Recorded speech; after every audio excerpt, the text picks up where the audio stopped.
So in your regard, what should have been done in the first place? In regard to what? In regard to the reconciliation plans and the moves I need that to were understand made, what should have been done? what is meant by reconciliation here.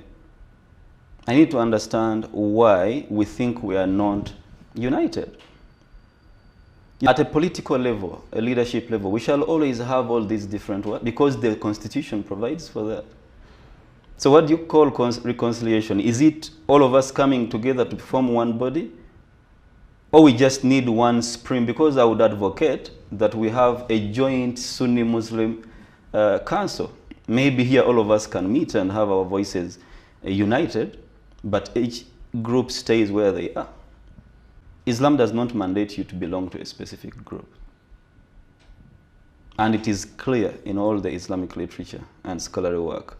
Okay. We are united because we all say there is none that should be worshipped but Allah. And Prophet Muhammad is what? Is the prophet, the last prophet.